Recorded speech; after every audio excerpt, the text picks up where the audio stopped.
آپس میں کوئی انڈرسٹینڈنگ یا قانون کے حوالے سے وہ بتا دیں؟ دیکھیں، سب سے پہلے تو صوبے کی بات پہ آ جائے جو آپ نے بات. دیکھیے، صوبہ ایک بڑا ٹچی سبجیکٹ ہے اور مجھے یقین بھی ہے اور ہماری بارہا بات بھی ہوئی ہے کہ ہمارے متحدہ کے دوست بھی اس کا ذکر تبھی کرتے ہیں جب وہ سمجھتے ہیں کہ ان کے ساتھ ناانصافی ہو رہی ہے یا دیگر چیزیں. ادروائز وہ بھی اس بات کی بات نہیں کرتے اور ہمیشہ وہ کہتے بھی ہیں کہ ہم وہ بات تب کر رہے ہیں جب ہمارے ساتھ انصاف نہیں ہوتا. اسی وجہ سے صوبے کے وسیع تر مفاد میں اربن رورل ڈیولپمنٹ اور دیگر یہ جو بیچ میں ایک ڈویژن آپ دیکھ رہے تھے اس کو ختم کرنے کے لیے ہمارے چیئرمین بلاول بھٹو زرداری صاحب اور پریزیڈنٹ آصف علی زرداری صاحب نے بڑی فراخ دلی سے جو جن شرائط کی بات کر رہے ہیں قمر بھائی، جو خالد مقبول صدیقی صاحب، عامر خان صاحب، وہ سب کی موجودگی ہوئے تو اس پر انشاءاللہ عمل کیا جائے گا اور بہتری آئے گی.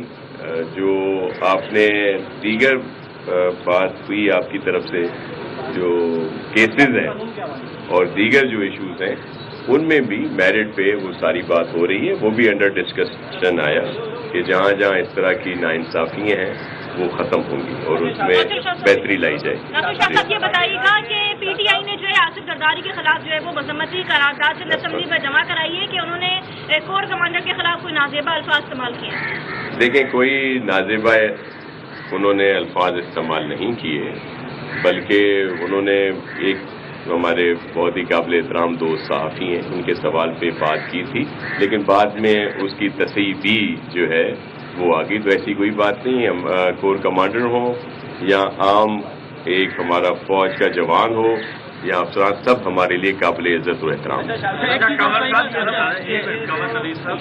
آپ سے سوال یہ ہے کہ رہے گا پنجاب سیاست کی ہوگی، لیکن جو عمران خان صاحب کو اسٹائل بنایا ہوا ہے سیاست کا کہ اگر ان کی مخالفت سے جیت جائے گا تو اس کا وہ عقائد بھی رہتا ہے، اس کے بعد اسلام بھی لگ رہتا ہے. یہ لوگ بھی نتیجے سے آج تک یہ لوگ قاتل ہیں. تو اب یہ بتائیں کہ اس طرح کی مانگ رہا ہے تو کتنا نقصان پہنچے گا؟ دیکھیں، یہ انوکھا لاڈلے ہیں اور یہ خود کو سب سے بالا تر سمجھتے ہیں.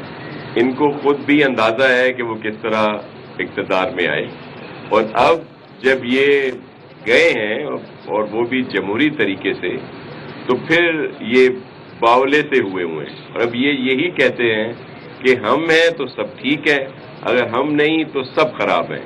عدالتیں ہوں، ہمارے مقتدر ادارے ہوں اور الیکشن کمیشن دیکھ لیں، دیگر سیاسی پولیٹیکل جو پارٹیز ہیں ان کو دیکھ لیں، وہ سب کے لیے ان کا ایک ہی موقف ہے.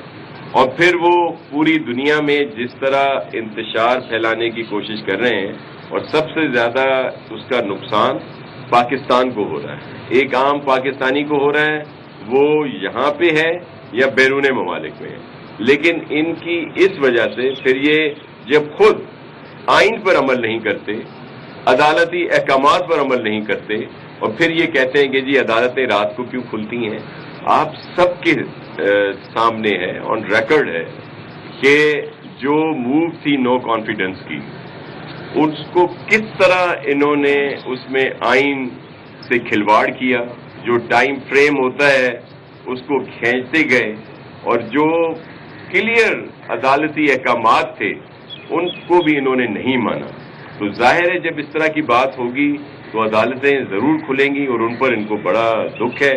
اگر ان سے سچ کہا جائے، آپ نے دیکھ لیا کہ میڈیا کے ساتھ انہوں نے کیا کیا، کیسے قوانین انہوں نے بنائے، یہ سچ نہیں سن سکتے اور یہ ہم وہ لینگویج یوز نہیں کر سکتے جو یہ کرتے ہیں.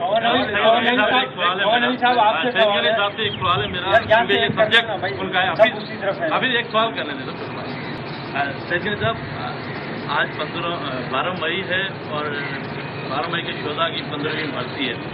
آپ ایم کیو ایم کے در پر ہیں، آپ ایم کیو ایم پر اپنے انہیں 12 مئی کے دن اپنے جو برکت ہیں ان کے قتل کا الزام لگا رہے ہیں اور اس بات کی وضاحت چند مہینے پہلے ہی کر چکے کہ یہ وہی ایم کیو ایم ہے جو الطاف حسین کی ایم کیو ایم تھی.